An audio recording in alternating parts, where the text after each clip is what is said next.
Needs very little introduction, to be honest, but this is how things are going this season so far. And it's a second King George for Flanders Ovo under Sam Twiston-Davis and number 11 for trainer Paul Nicholls. Victorious between the pair. This trio going to hit the line together.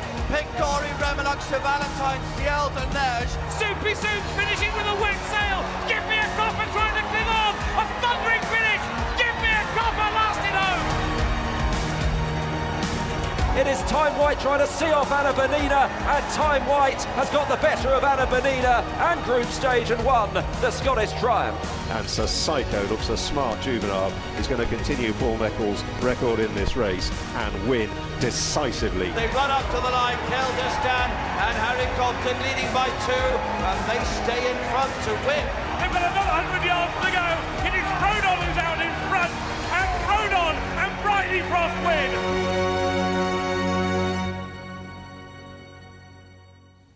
I think it's safe to say, champion trainer Paul Nicholls, it never gets old, does it? It never gets old. You're still enjoying it. I probably enjoy it more than ever. It's like seeing those clips from this year. Bit of a slow start, but picking up well now and winning plenty of good races, and yeah, absolutely love it. And of course, we spoke this time last year in these very seats. I've not seen you plenty since, but you were trying to get the championship back then. Now you've got it. Of course, you're putting the pressure on yourself to keep it again. Of course you do. Especially this time of year when it's, he's always close and it's not that long left of the season.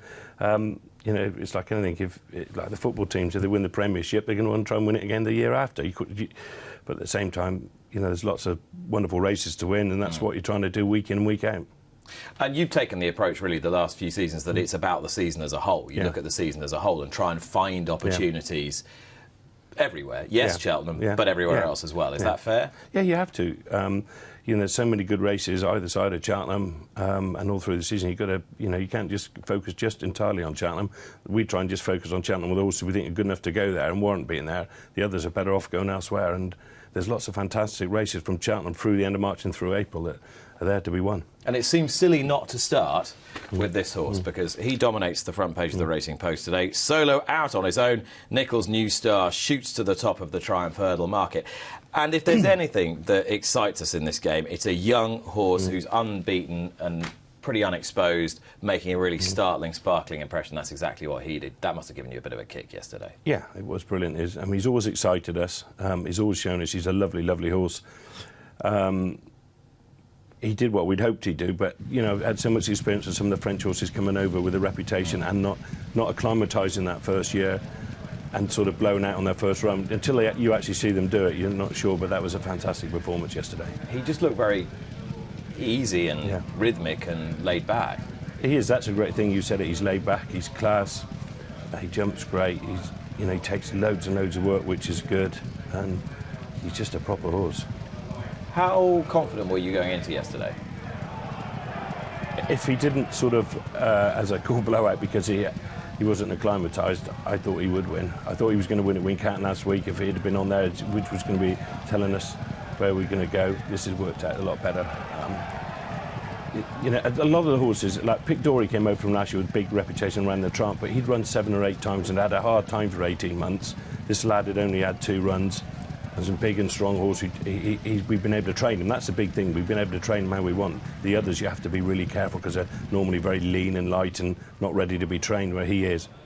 There are so many horses for sale in France. How do you find the right ones? Well, you just got to keep looking. I mean, Claude Charlet and Geoffrey Hewitt picked this one out. He was second on his first run to a horse we've got called Stratagem. Obviously, he had super run first time. We weren't expecting him to win, and he travelled well and stayed on. And the next day, he improved again and he won 15 lengths. And I remember watching it and texting Johnny straight away and said, we better be buying that one. He said, don't worry, we're already on it. And, you see a horse like that, you've got to be trying to buy it. But the competition is obviously tough. Everybody wants to try and buy those horses. But Joffrey managed to do a deal with the owners and we bought him. Yeah, you've talked about that before, how for that period after the great horses at Ditchett, you were struggling to get a toehold into some of those big French operations. You've evidently got that back again. Yeah. I mean, it's hard because there is such competition, and they don't all work out like Pictori and like him. Obviously, I mean, everybody finds that. But you know, they're there. You just got to work hard at trying to find them. And you know, the minute he came into the yard, that horse, I hadn't seen him beforehand, just the videos. I texted Johnny and said, this is a proper horse, this is what we want. You know, he's a big chasing type. He's by Capguard, who's a Sarah Clanders above. I absolutely love Capguard, and that's the type of horse you want. But, you know, but as I said, everybody does as well. You know, they're not easy to get. You mentioned Clanders Oboe. Would it be fair to say that if there's one thing you really want, it's another Gold Cup? That is an overarching ambition beyond anything else? Yeah, obviously, you know, I've been very lucky to have won 4.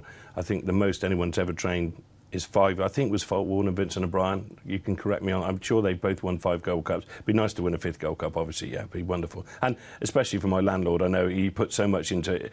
The Gold Cup is what his life's all about. He's been very lucky to have won 2 with Denman and the Seymour business, but if we could ever win a 3rd one for him and the horse he's involved in with Jed and Alex Ferguson, it would be great. And so I'm fingers crossed, Clanders Oboe, everything goes right for the next fortnight. Normally speaking, a runaway King George winner would be, if not dominating the market for King George, at least up there in the first 3 in the betting. Now, he's not. Should he be? He doesn't know what price is. I think it's a very open race amongst the top 4 or 5.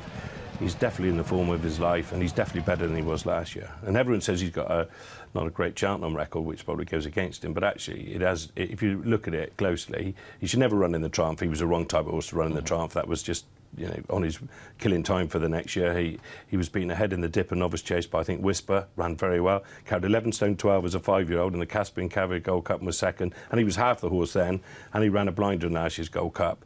So what do you make of last year's Gold Cup then? What do you think he did right and wrong? Well, he didn't really do anything wrong. He finished 5th. We probably made too much use of him. We were right on the front end all the way, and the rain the night before probably didn't help his stamina a little bit then. And of course, he'd run at Ascot only, you know, a few weeks beforehand when he won the Denman Chase, so you trained in them differently than when you're that close to a race as what we're doing now, have a not run from Kempton until, you know, Boxing Day to the Gold Cup. And he is a horse that needs to be very, very fit and very fresh. Well, you can't do the fitness thing when it's too close to run. And you saw from Downroyal to Kempton the improvement in him, and the same thing now. And, you know, it's Courto Star, actually, the year that I got him beat in the Gold Cup, he'd done the same thing. He'd run at Ascot, and then he got beat the year after. We learnt our lesson and went straight from Kempton to Cheltenham. And you can just get them that much fitter and better. So we're hoping this year that we've got a stronger horse who will stay the trip well, and then we'll be in a better place than he was last year. So you think inherently there's no issue with his stamina? Well, no, I think that, you know, if you win 2 King Georges, you have to stay to win King Georges. I've known that, you know, all those horses. And actually, Sam said to me that day, if it had been 3 1/4 miles, he'd have won. And at the end of the race, he couldn't pull him up. That was the best thing I saw. He's gone through the line and he was off down the side. So, no, I don't think there's an issue in his stamina. We just have to get him at his very best and hope it's not like bottomless ground. You know, if he just dried out a little bit. And we'll ride him totally different this year. We will take our time with him and try and produce him late into the race. So we learnt a lesson last year on that. I think we've got him in a better place. So I think he's got a leading chance. Who do you think is the horse with the best chance other than yours? Well, I think Alboon Photo is probably the one to beat. He won the race well last year. He's obviously had a great preparation. He's had the 1 run. He's going to go there relatively fresh. So, you know, he could equally have improved a little bit because he's that much year older. He's probably the one. But then, you know, the 2 horses that finished behind Santini and Delta Work that finished on top of the game, they're undoubtedly, you know, been in form. They stay well. You know, they're decent horses. That last year's RSA was a good race. So it's a proper race. Take a bit of win like any Gold Cup does, but I couldn't be happier, you know, going into it with our fella anyway. The obvious horse missing, you've just mentioned, is top of the game. Who's out for the year? How much are you ruining his absence? Yes, it's tough, but it would have been hard to run the 2 of them against each other in a lot of ways. And sometimes I will say all those good horses at some time miss a bit of time. And he's a big horse that won't have done him any harm, funny enough, having a year off. He's 100% now. We're going to start riding him next month and do 6 weeks road work with him. Then he'll be back, and his first run will be the Ladbroke Trophy, God willing, next year at Newbury. This looks an all right bit of form now, doesn't it? Look at the way he jumped the last as well. It was great. Yeah. And funny, I think he'll be a stronger horse next year. And as I said, sometimes a little bit of time doesn't do them any harm. So, yeah, we'll be looking forward to having him back next year. He's a proper horse. I've always been a big admirer of Harry Cobden's. I'm sure everyone has, and clearly you have, and Colin Tizard was before you. What do you think are his key strengths? Lots. I mean, he's been with us since he was like 14 years old riding out, and he's progressed into. He was always going to end up being number one day. He's obviously closely related to the Barby family, so there's lots of links. But it's not about that as much as anything. He's just a big team player. He's learnt so much. He's improved so much. You know, he's a real high-class jockey now, and you know, I'm proud of what he's achieved. And as you can see from day in day out, he's getting better, and he's riding very, very well. I always think if you back one of his rides and he comes to the last, you know he's going to be decisive. You know he's going to give it everything. He's brave and bold. He is, yeah, and he's enthusiastic, and you know, I'm very happy. He's worked out really well. So yeah, he's a very good young man, and he'll keep going forward. And has the temperament to deal with a pressure job. Yeah, he has got the temper, and we get on great. I mean, we don't very often have crosswords. I mean, we get on well, and that's the main thing. And you know, he's got racing's not totally his life. He's got other things, hobbies in his life. He farms, and he runs shoots, and he's not just one-dimensional. And I think that's quite good. He's not worried about going to, let's say Leicester and just ride one on a spare on a day off. He'd rather be at home working. So he's got the right temperament, and hopefully we'll give him longevity in the job. I suppose the other thing also is part of the trick is if you make an error, not to dwell on the error, not to be bothered by the error, but just to move on to the next. Yeah, well, actually, nothing phases him. Funny enough, he's I mean, yesterday he was beating himself up. Diego de Charmel, he said he kicked too soon. I said, no, you didn't. That was the plan. We said, let him travel. If you're going well, I said, just stride on so you can get them, first run on them. And we very nearly pulled it off yesterday. And I said afterwards, don't beat yourself up. You gave that an absolutely perfect ride, which he did. We were just, half a length away from pinching it. And, he's sometimes hard on himself, but, by the next time the next race is on, it's all gone, and he's looking forward. And you're looking forward as well. How different is this passage of play between now and Cheltenham to the rest of the season? Is it different for you at all? Well, not really, because you're still trying to prepare those horses, whatever race they're running, at top of their form. Like, there'd be no different to preparing the ones that we ran yesterday at Kempton. And you just, you have a programme for horses. Some of the ones that haven't run for a while, Politilog, Frodon, Clan, you're working out a programme. They're doing plenty, and we'll try and get a gallop in them somewhere this week. So you're in your mind what you're going to do with those. Others that have run probably won't want to do so much work, but it's no different to what you're doing any other time of the year. And it was quite funny when you were looking at the montage at the top of the show. When each horse came up, there was a plan, there was a plan, there was a plan, and you were getting more and more excited about various horses that are really bubbling up and coming to the boil at the right time. You mentioned Frodon. Horse that's not had a bad season, but has been rather anonymous in terms of our perception of him. You think he can run another big race in the Rhino? Yeah, you always have a plan with him. We did from the start of the season. Didn't go really great. He obviously ran in the old roan, but he ran off a career. I mean, Marky wasn't going to win handicap off, but then, of course, all the fences came out, and he ran OK in Flattery. Then he completely underperformed it at Haydock. And funny enough, I said to Clifford, there must be something wrong here. So we gastroscoped him, because we always tend to do that. If something runs like he did, we try. Obviously, you always do that. Try and find out what was wrong. And he had grade 4 ulcers. Now, you often hear people talking about ulcers. That horse, I think, in 3 years in training, has never, whenever we've tested him, never ever had an ulcer. Never bothered him at all. And then suddenly, a year down the line, and he's got grade 4 ulcer. So we treated him for that. Gave him some, the normal stuff, got him right. He then turned himself inside out, went to Kempton. I thought he'd win, and he won nicely, and he's improved enormously since then. And yesterday he did a really, really smart bit of work with Clandesabo. And, you can just tell he's coming right back to himself. So, he having won a Grade 1 last year was always going to be a tough year this year, but the only target was Cheltenham. And he's getting there. And the other thing that's played in your favour is that there was only ever really one target for him. I know there was talk about the Gold Cup, but in essence there was really only one target for him, whereas that race sometimes people are peeling off to go one way or the other, so you're kind of left to come through the middle. Yeah, he still is in the Gold Cup, but and I know Mr. Vogt would love to run him in the Gold Cup one day, but looking at the two races, the obvious race for him is the Ryanair. He gets that trip well, he's very effective, ridden positively, and he's almost certain to run in the Ryanair. And I think he's got a big chance as well. And just in terms of the novices, we saw Solo yesterday. Will that have an impact on what happens to Sir Psycho? Because we saw Sir Psycho last week winning very impressively at Haydock. Yeah, he won very well. He's gone up now, so he's 146, I think. He's 146, 147, which means you're not going to run in the Boodles or the Fred Winter. So he'd have to really run in the Triumph. And I always thought the race would suit him. They're going to go quick, especially if the ground's soft. He has still got an entry in the Supreme, which I haven't discussed with the owners. So if the ground was very, very testing on the first day and looked like drying up towards the end of the week, I wouldn't be afraid with him to take on the older horses. He's beaten them once. And the more testing the ground, the better for him. But he's a professional now. He's got his act together, jumps well, and he's going forward quickly. And I think it is going to be testing. I mean, we'll hear from Simon Clace later, but there's been so much rain, it's hard to envisage it being anything other than It does, but it's amazing. Cheltenham can dry out quickly. If you just get a change in weather, and it's not really what happens next week, it's the week after leading up to Cheltenham. And on again, there have been times the first day can be soft and get a few dry days, it dries out a little bit. And he'd want the ground, the softer the better for him, so we'd have to, one of those you'd keep an eye on, really. And Politolog we were talking about, he's fresh, he hasn't run for a while. Has he been under the weather this season? Well, he just has a few little issues. Sometimes has a little tiny bleed, and he obviously ran very well against Steffi de Sol first time in November, giving him weight, and ran well. And then he had a tiny little bleed after the Tingle Creek when he was disappointing. So we thought with him, he's brilliant fresh. Let's get him really right and fresh and well. He worked great yesterday. Like last year's Champion Chase, he was only beaten a length and a half, ran probably his career.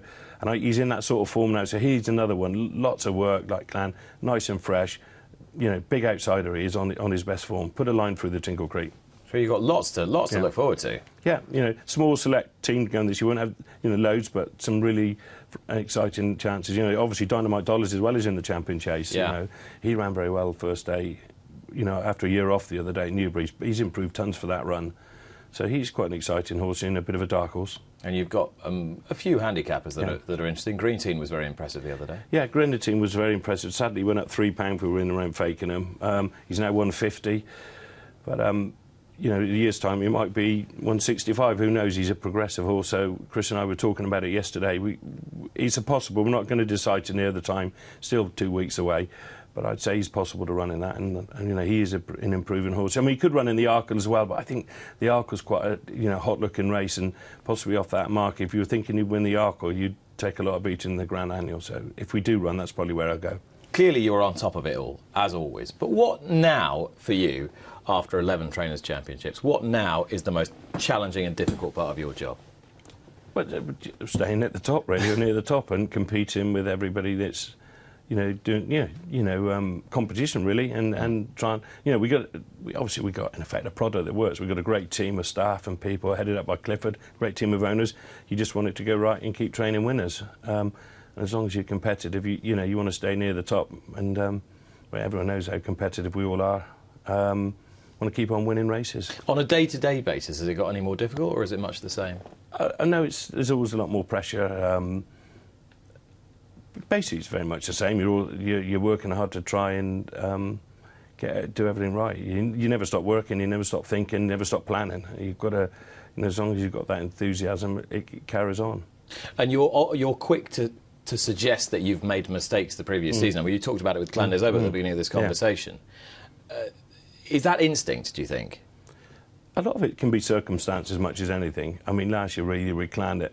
Mr. Barber was obviously very keen to win the Denman Chase because obviously he owned Denman and he owned Clan des Obeaux, and the Denman Chase was going to be at Newbury, which would have given us extra week, but then it went and moved to Ascot, so we're getting closer and closer to Cheltenham. And of course, obviously, Paul was keen to win the Denman Chase, which I can see, so we did that, and he did that well. But so that is circumstance, but I wasn't going to let that happen this year. I want, because I know really how to get the best out of that horse. So you never stop. You actually never stop learning. You never stop. Cliff and I always try and have little different ideas and try and get the best out of them. And you don't stop learning. What do you think you learn off him and vice versa? How do you complement each other in that respect? Well, Clifford. You and Clifford, yeah. Well, we just keep talking. Basically, we walk around every night. We go around every night when I'm there.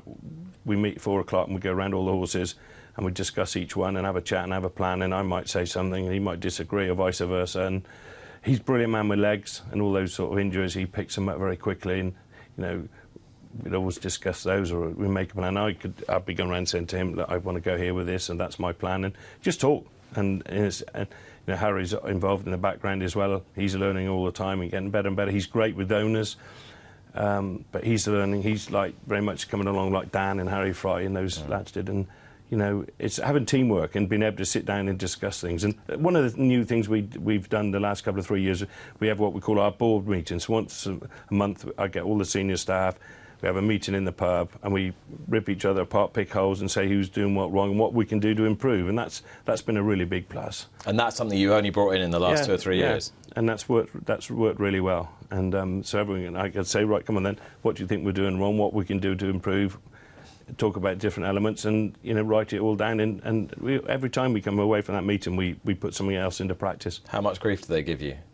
No grief at all, just ideas really, and you know, it's quite a good fun, but no grief. But it's two-way. Yeah, of course it is. Yeah, absolutely. And I mean, I'd always say, look, if I'm doing something wrong, you think I'm doing something stupid, or that's a bad idea, tell me. And do you act on it normally? Oh yeah, we always do. Yeah, I mean, I'll think about it, but if I think I'm right, I'll stick to it because that's just like my ideas, or I might discuss it with Clifford. Dad's the one who normally tells me when we're doing something stupid. We either listen or we don't. But as we've talked about this before, your teamwork's great, and you have to mention everyone who's such an important part in it. But you know, like any boss, it's your name on the licence, and you have to make the call at the end of the day, and it's your responsibility. Yeah, and you know, and it's my business. I'm running a business, and a lot of people rely on you for their livelihood from that business. And Paul always taught me that first and foremost, you're running a business, you have to make your business work, and then the rest will follow. And it's true. I'm responsible for the whole thing. But you have to you learn to delegate. You have to rely on people and give people plenty of rope. And you know, I'm very lucky. I've got an incredibly good team. I think we've got the best team of people around us now that we've ever had. Why do you think that is? Is that just in terms of being established for so long, or? Probably, but it's just the way things work out, really. I suppose different times you have a different team of horses and a different team of people, but I think now we have got a great team. And I suppose it takes years to build that up. There's obviously a massive focus now on welfare. We're going to talk about it a lot later in the programme with Barry and Brant and David. I know, you know, it's only come out Thursday. It's a 160-page document. I don't expect you to have read it all. Yeah. But in terms of the sport's desire to move forward on the welfare agenda, how do you sort of feel about it as a whole? Well, I think the welfare of the horses has been fantastic for a number of years. It's almost, in some ways, it's great to get things out, and any good ideas or anything that helps us get out that message out there about the welfare is second to none is good. But to me, the welfare and the care of horses is second to none anyway, and always has been, especially the level we operate at. And I've not been a comfortable thing, really. And I think the horses, and people don't realise, have the best of everything. Especially I'm talking to myself how we treat things and how the horses are cared for. They have the best of everything. Best health care, best feed, they have everything. And the love and affection that people that work with them and around them or support them is second to none. I think one of the... And there's a great message actually to get out there. This is one thing, it is getting a message out there, how well those horses and how are looked after and how much care and affection everybody has for them. And I was going to say, one of the messages in the report is that that is one of the recommendations, in a sense, that needs to be brought across more obviously and more openly. I mean, I think it is quite well on a lot of media channels, but it's interesting. I mean, you're certainly happy with the way horses exist in your yard. Quite a bit of focus on the post-training life, if you like. Where would most of your horses go after they leave your stable? Well, we always make sure they go. The older ones that retire, you always make sure that if they're not going to race, we'd find a good home for them. I mean, I could go on and on about the Denmans at Seymour Business, Silvernac Conti, and Big Bucks has got the most amazing life now. They always have fantastic second lives. I mean, the race is half their life. So you always make sure they go to a wonderful home, have an active, good life, and keep an eye on them all the way through. And a lot of the ones that perhaps, like as in a football team that you pass on at the end of each season, will always be sold to go to another trainer to race or go point to pointing or years of hunting. They'll always find something to do. And again, I've always been comfortable the way we've operated and how most people operate in finding those horses a second home and a future life. And ensuring then, thereafter, that if there is a problem, they come back to you and say, I can't cope with this horse, or I can't deal with him, or can you sort it out again? So you do have a responsibility as an owner or trainer to make sure that horse is looked after. Yeah, for a lifetime, you do. You know, that's just common sense. You need to do that. And I love seeing those horses that have been great racers going on and do other things. And if I see big bucks out hunting or at a show or something like that, a parade, and it's fantastic. Has he adapted quite well to? Yeah, he's enjoyed his life. You know, he's been lucky. He had a wonderful life as a racehorse, and he's now in a wonderful second home, and that's good. And it's, you know, if we can achieve that with every horse, it will be good. For the moment, Paul, thank you very much. Great canter through some of the Cheltenham horses and some of the great names from the past. Paul's going to stay with us. We're going to look back at the action from Kempton Park yesterday, in which he was either successful or hitting the crossbar, or both. And we'll be talking about some of those races in the company of David Yates in a few moments' time.